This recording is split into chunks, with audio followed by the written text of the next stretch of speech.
we're announcing a clear plan for the future of elite Welsh rugby, which will see us move to a 3-club professional structure for men's rugby in Wales. How's that there for you, right? Yeah. Good. Here you go, set. OK. Great. Dave Reddin, diolch yn fawr iawn am ymuno fi fan hyn heddi. Empty seats, poor results, a shortage of emerging talent, and now uncertainty at club level. How on earth are you going to turn all that around?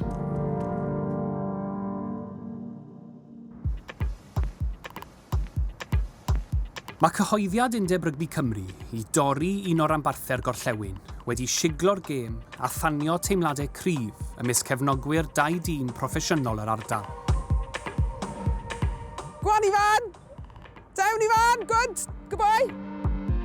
Mae Nia Rhys Williams a'i mab Ifan sy'n chwarae I dîmiau ieuenctid Nantgaredig yn gefnogwyr brwd o'r Sgarlets. Fi wedi bod yn cefnogi llynelli fel tîm I ddechrau gyda, wedyn i'r Sgarlets yn blentyn. Wedi bod yn mynd lawr I barc y Sgarlets, a mae fe jyst I dod yn rhan anatod o mywyd I. A wedi paso hwnna ymlaen I Ifan wedyn ni. Fi Siawst, nath Undeb Rygbi Cymru gyhoeddi fwriad I gwtogi nifer y rhanbarthau I 2. Ond ar ôl cynnal ymgynghoriad drwy gydol mis Medi, wnaethon nhw benderfynu mai 1 fydd yn mynd, gan adael 3 thîm proffesiynol ar gyfer y dyfodol. Fi'n rili siomedig gyda'r Undeb bod nhw'n mynd I dorri rhanbarth. A bod yn onest, I'm moyn gweld dim un ohonyn nhw mynd, ond wrth gwrs fi'n mynd I frwydro dros y Sgarlets. Mae'n jyst yn drist, mae'n drist I bawb. Mae'n drist I rygbi yng Nghymru, mae'n drist i'r chwaraewyr, y staff sydd gyda'r rhanbarthau, ac yn drist I ni fel cefnogwyr. Fel rhan o'i hachos I oroesi, mae'r Sgarlets wedi cyhoeddi I bod nhw'n cefnogi 330 o swyddi ac yn cyfrannu 17 miliwn o bunnau i'r economi leol bob blwyddyn. Sa'n credu bod yr Undeb yn deall beth maen nhw'n neud, a bod yn onest, yn enwedig yn ardal fel Llanelli. Maen nhw'n mynd I chwalu'r gymuned os rhywbeth, achos yn economedd, does dim byd arall yn y dre, nac yn yr ardal. Felly mae'n dod o pobl at ei gilydd, mae'n dod o economi yr ardal, a bydde fe'n ofnadw tase'r Sgarlets yn diflannu. I rywun fel Ifan sy'n 7 mlwydd oed yn gofyn I fi beth sy'n mynd I ddigwydd, oedd ddim yn gwybod, a bod yn onest, fi ffili roi ateb iddo fe, achos gall pethau newid fori nesa, chybod, gyda'r Undeb, a bydde dim byd yn synnu fi o gwbl. Sa'i moyn i'r ddim un tîm I fyn. Lygen ni chwarae'r Scarlets un dydd. A fi. Byddai'n really upset os mae'r Scarlets yn mynd. Bwriad cynlluniau diweddara Undeb Rygbi Cymru yw cael 3 thîm sydd wedi hariannu'n gyfartal. 1 yn y Dwyrain, 1 yng Nghaerdydd ac 1 yn y Gorllewin. Os nad yw rhanbarthau presennol yn gallu dod I gonsensws ynghylch shwt fydd hynny yn cael ei benderfynu, drwy gyfuno'r Sgarlets a'r Gweilch enghraifft, bydd yr Undeb yn dechrau proses dendro I ddod I ganlyniad. Does dim ffydd fi o gwbl yn yr Undeb, o bod yn onest, a fi'n credu tan bod pethau newid, fyddai ddim yn mynd I wylio Cymru'n chwarae. Dwi ddim yn mynd I roi arian ymhocedi'r Undeb tan bod nhw yn ariannu ni'n 10 ac yn wneud bydd a elwa mas o'n plant ni a mas o'r cymunedau a mas o'r rhanbarthau sydd gyda nhw. Mae angen penderfyniadau anodd I achub y gêm yng Nghymru fi'n derbyn na, ond dwi ddim yn credu bod angen wneud y penderfyniadau maen nhw'n wneud. Mae'r Undeb yn lladd ar y gêm yng Nghymru a mae eisiau nhw'n wneud lot mwy. Ar sefydlu'r rhanbarthau yn 2003, y Gweilch yw'r tîm mwyaf llwyddiannus yng Nghymru, yn bencampwyr y gyngred Bedwar gwaith. Maen nhw wedi cynhyrchu mwy o chwaraewyr Cymru a mwy o lewod nag unrhyw rhanbarth arall. Nice and deep, third man, nice and deep. Bit deeper, Josh. Go. Mae Dafydd Francis yn athro addysg gorfforol ac yn un o hyfforddwyr clwb rygbi Blaen Dilais. Mae wedi cefnogi'r Gweilch ers I sefydlu. Roedd yna cysylltiad cryf rhwng y rhanbarth a'r clwb yma yn fy mhentre I. O'n i'n gyda tocyn tymor, o'n i'n mynd yn aml iawn am sawl blwyddyn. Dal yn cefnogi nhw'n yn frwd iawn. Be nes ti o gyhoeddiad Undeb Rygbi Cymru bod nhw yn bwriadu I torri'r nifer o dîmau o 4 I 3? Dwi ddim yn credu bod 3 yn rhif da. Maen nhw'n sôn am ceisio cryfhau y talent sydd yng Nghymru. Dwi ddim yn credu bod 3 yn mynd i roi cyfle i'r bois ifanc i dod trwyddo, o gwbl. Bydde Alan Wainwright ddim wedi dod trwyddo gyda 3 fel rhif o gwbl, achos oedd yn un oedd yn datblygu'n hwyrach. Dath e trwy y system prifysgol gyda Cardiff Met a ath e i'r dreigiau. A fi ddim yn credu bydde Sam Warburton wedi cael y gyrfa fe, achos oedd tu ôl Martin Williams am spel. Bydde fe ddim wedi cael yr un cyfleoedd. Bydde'r undeb yn dweud bod nhw'n mynd i dorri o 4 tîm i 3 mwyn arbed arian a gallu buddsoddi. Wyt ti'n derbyn hynny? Na, achos, chymod, y dywediad Saesneg yw robbing Peter to pay Paul. Mae e fel petai bod rygbi wedi bod yn eitha toxic ar sawl lefel. A dyw hwnna ddim yn digwydd yn Iwerddon ac yn Lloegr, yn Ffrainc, yn De Affrig. Maen nhw'n dathlu rygbi. Mae'r brand yng Nghymru, mae'n marw. Mae pawb yn trio tyfu'r gêm, ond i ni yn mynd allan o'r ffordd i ceisio lleihau y gêm. Petai y Gweilch yn mynd, beth fydde hynny'n golygu'r ardal yma a'r traddodiad rygbi sy'n bodoli mewn ardal fel hon? O'r ochr cefnogi rygbi, fi'n credu bydd e'n marw. Mae'n sefyllfa eitha trychinebus ar hyn o bryd. Mae'n anodd iawn i gael pobl i brynu tocynnau dros Cymru. Felly, pe bai e'n mynd, bydd e'n cael ysgatwad enfawr i'r cymunedau a'r perthynas rhwng rygbi a'i werin bobl. Am fisoedd bellach, mae rheini sy'n rhedeg Undeb Rygbi Cymru di bod dan y lach. Neb mwy na Reddin, cyfarwyddwr rygbi a pherfformiad elit yr Undeb, a ffensair y cynlluniau dadleuol sydd wedi corddi cyment. Empty seats, poor results, a shortage of emerging talent, and now uncertainty at club level. How on earth are you going to turn all that around? Well, that's, I guess, inherent in the proposals we try to put forward. Both initially we went out to consultation and then after that what we've announced subsequently. So it's a big challenge. We acknowledge that. There's lots of different facets to it, which is why we've tried to come up with a really comprehensive plan. You've said the best solution is one team in the West. Why is that, and why have you decided it should be between the Ospreys and the Scarlets? We've got to look at lots of different factors, but population is one, number of clubs is another, facilities and educational links. So a combination of those factors led us to believe that that's the right solution. And what is your preferred option moving forward now? Is it a merger? Is that what you'd like to see happen? Look, I think lots of things are on the table. If we go to a merger and there's a loss of identity, that's difficult. If one club goes completely, that's also very difficult. I appreciate that. But do you think a merger is realistic? Because for some, it's like asking Man United and Liverpool, for example, to join and create one club. It sounds pretty unrealistic. Yeah, I think potentially. I mean, I know that's been tried in the past and was unsuccessful. So I think it's one option on the table. Look, I think all of the things that we're talking about involve considerable change. I think consent is the option that we'd like. You know, so I think the hardest process for everybody is going to be if we end up in a really protracted process, because at the moment uncertainty is really killing everybody. That's the hardest thing. You know, which club, you know, and when. I think everybody recognises that if we can get to an agreement, and it will be difficult, I'm not trying to underestimate that, but that would be the best solution for everybody. Are you saying once this whole process is finished that there won't be any professional rugby in one of the two rugby heartlands of Swansea and Llanelli? Well, I think it's that's going to be the case if it's one club there. No one wants to be in the position we're in, and I think we said right at the beginning, if there was unlimited money and we had the level of talent in the country to support 4 teams, then that could have still been an option, but it isn't. I think the emotion of the history is important. I was going to say, this it's about more than rugby, isn't it? This is identity, it's heritage. And saying there's not going to be professional rugby in one of those two places, that'll hurt a lot of people. 100%. And I look, I'm not Welsh. I can't sit here and empathise in the same way that someone from Swansea would do if that was the club that was to go, or from Cardiff or anywhere else. I can't do that. But I guess I can empathise how that might feel. And it's a huge decision. If you've been a fan of one of those clubs and it doesn't exist anymore, that's huge. Nia, as an avid Scarlets fan, She says she doesn't want to put any money in the WRU's coffers because she feels that hurt by what's going on and the potential decisions.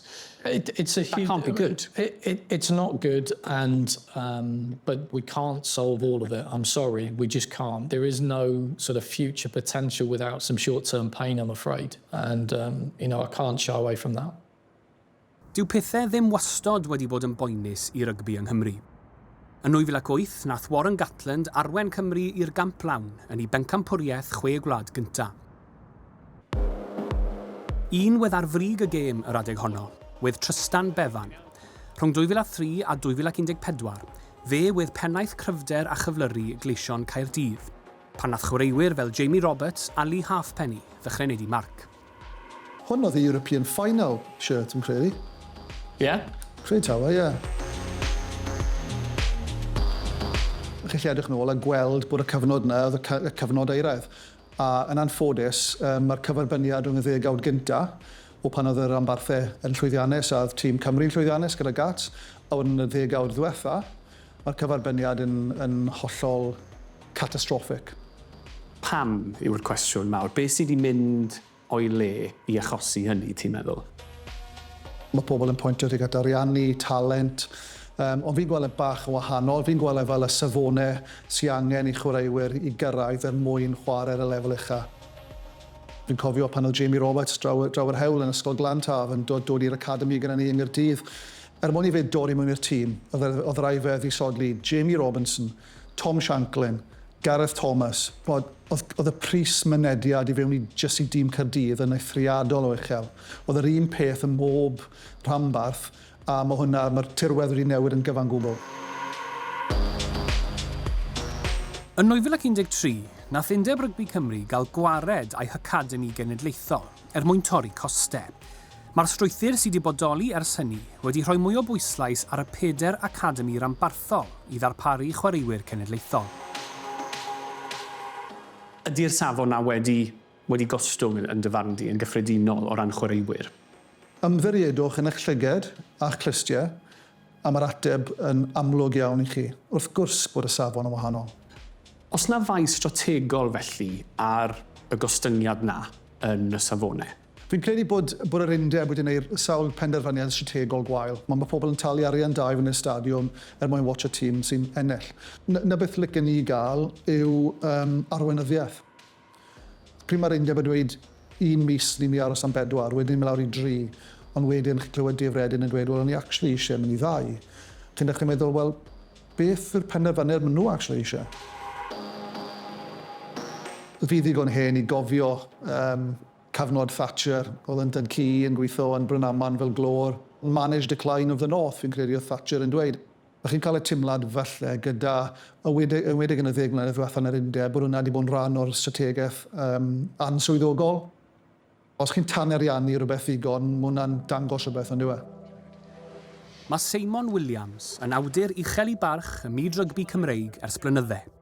Yn 2023, nath ysgrifennu llyfr o'r enw Welsh Rugby, What Went Wrong.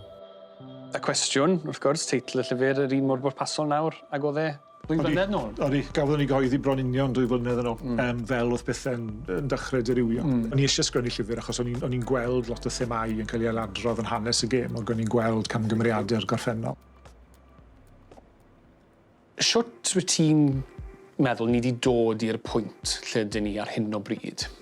O ran yr Undeb, o fyna mae'r broblem yn dod. Mae yna ddiffyg arweiniad, a diffyg pentantrwydd, a diffyg sicrwydd yn be maen nhw'n wneud. Ac o bosib, diffyg dealltwriaeth o'r cyd-destun, diffyg dealltwriaeth o Rygbi Cymru a falle o Gymru yn ehangach.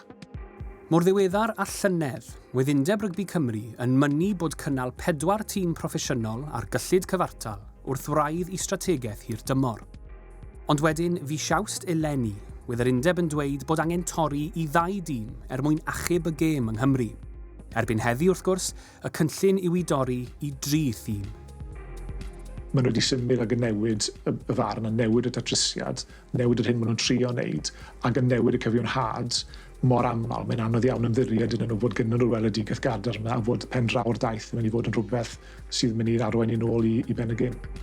Fel rhan o'i hymgynghoriad, nath Undeb Rygbi Cymru lansio arolwg I helpu I liwio'i penderfyniadau am y dyfodol. Ond bydd Seimon ac eraill yn teimlo bod rhai cwestiynau allweddol ar goll.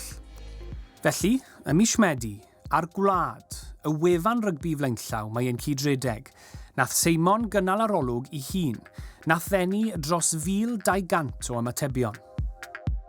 Un o'r pethau mwyaf trawiadol, dwi'n meddwl, am yr arolwg oedd y diffyg ffydd oedd yna yn yr undeb. Mi oedd yna gwestiynau gyda ni am byn nhw'n ymatebwyr yn meddwl bod yr undeb yn ei jobyn da, a fe gafon ni dros 90% yn gweud bod nhw ddim. Nos ewn ni lawr tymed bach ymellach, wedyn mae gennym ni ydy'r undeb yn addas I bwrpas, ac eto mae gennym ni dros 80% yn gweud na, dyn nhw ddim. Gwyd diffyg ffydd yn fyna. Ydy'r bwrdd gweithredol yn gymwys I wedi cymryd y penderfyniadau mawr yma ar y ddyfodol y gêm, ac eto i ni dros 85% yn gweud na. Dau mynd lawr I 3 thîm yw'r opsiwn gorau yn dyfandi.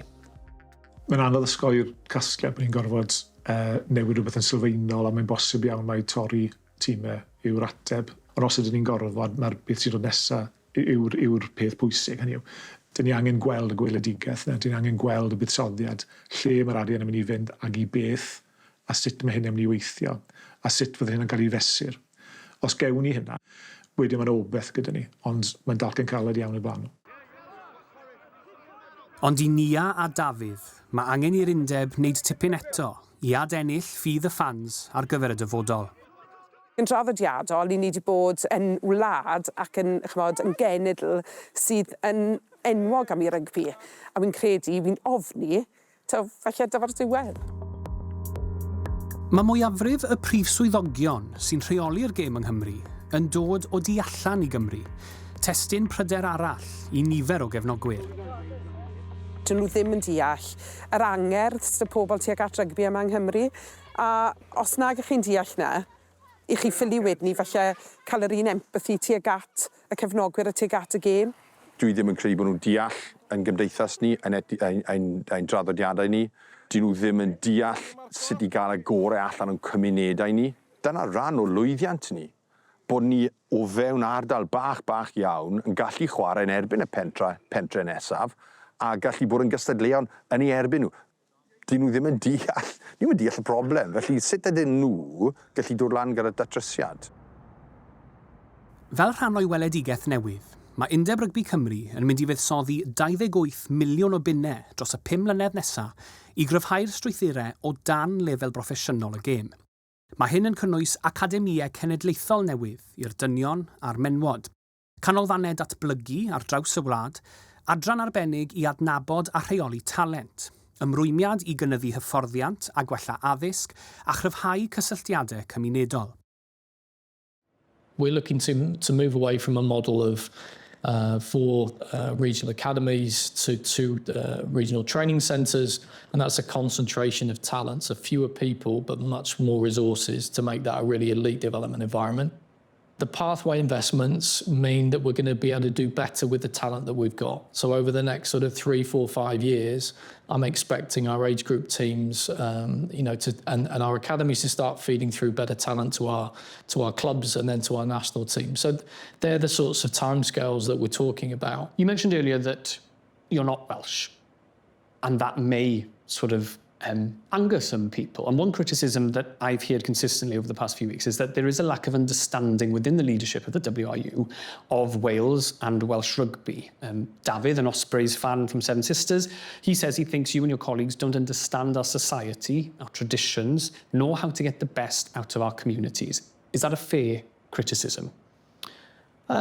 Look, I can't answer that in totality. I'm not capable of understanding Welsh communities and Welsh people in the same way that Welsh people will. But your comments haven't helped, have they? You know, I'm not focused on what happened who beat the All Blacks 40 years ago. I don't look back, I'm looking forwards. And you've also asked people to let go of the emotion and sort of cold-bloodedly analyse the situation.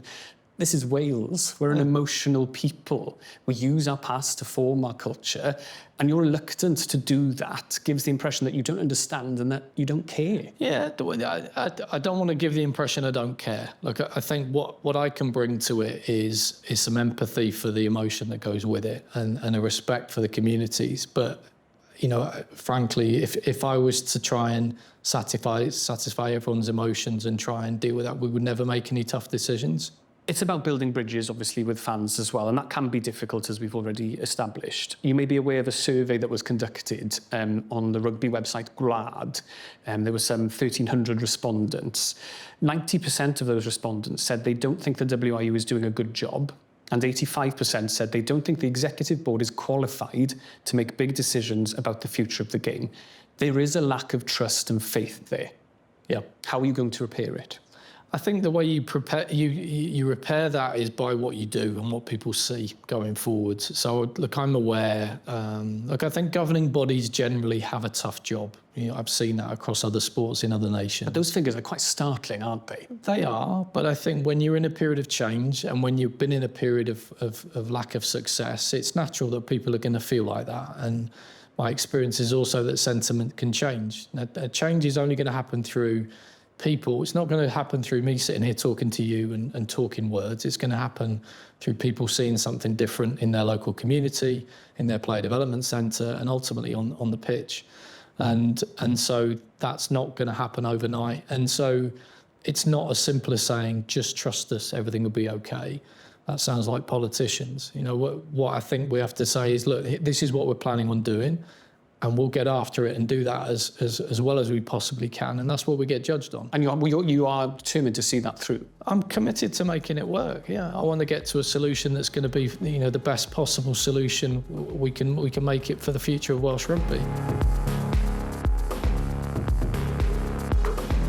Mae'r Sgarlets yn dweud bod nhw'n credu'n gryf bod lle i'r clwb yn strwythur y dyfodol. Maen nhw wedi gofyn i'r undeb am fwy o fanylion am gynlluniau'r ailstrwythuro ar ariannu ac yn edrych mlaen at drafodaethau pellach, gan bwysleisio'r angen am gydweithrediad llawn. Ry'n ni'n deall bod y Gweilch hefyd wedi bod mewn trafodaethau gyda'r undeb a'i bod nhw'n credu bod modd dod i benderfyniad fydd o fydd i'r clwb, i'w cymunedau a dyfodol Rygbi Cymru. O ran y ffans, mae neges nhw i'r undeb yn glir. Buddsoddi'n ysgolion, helpu ni, ymgynghori gyda ni fel athrawon. Mae dych chi llwyth o dynion a menywod ifanc sydd yn bodlon rhoi amser, egni, emosiwn ac angerdd mewn i'r gêm. Am ddim. Resource enfawr yng Nghymru, a maen nhw'n gwastraffu fe. Jyst gwrandewch ar eich cefnogwyr chi, gwrandewch ar eich chwaraewyr. Chymod, dewch lawr i'n cadarneuoedd rygbi ni yng Nghymru a trafodwch gyda nhw. Peidiwch eistedd yn Gaerdydd a meddwl bod popeth yn digwydd yn Gaerdydd. Dewch i siarad gyda bobl a dewch i weld faint mae rygbi yn meddwl i ni yma yn y gorllewin. Please give us a chance. You know, I know it's difficult, I know it's emotional, and I'm sorry that's the case, but genuinely I think what we're trying to propose is the future of Welsh rugby and in the best interest of Welsh rugby. So stick with us, get behind us, and then we can all make it a success.